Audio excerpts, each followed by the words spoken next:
Uh, I'm Elenita P. Santa Ana, and they call me here Mommy Ellen for short. And I am already 67 years old, and I have been receiving my dialysis here at Nephro Center since July last year. So it's about one and some months ago.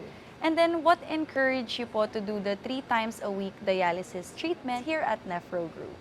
First, my doctor advised me to have my 3 times a week dialysis. And then, of course, alam naman natin na kailangan natin sundin ang ating doktor. And as time went by, talagang nag-abide ako sa 3 times a week na yon.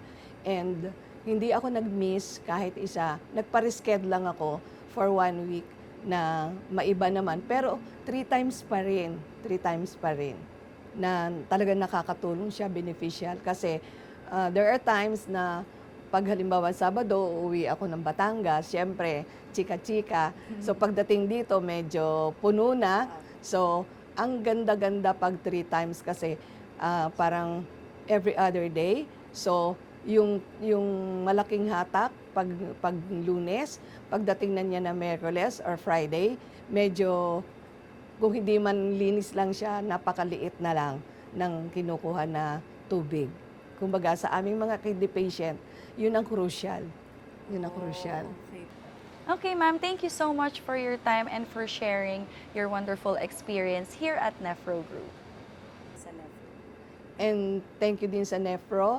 At kung kami ipatuloy na maaalagaan, napakalaking bagay po, napakalaking bagay na kami ay inaalagaan dito, pati yung mga nurses natin, ang babait, talagang parang mami na mami talaga ang tingin sa amin.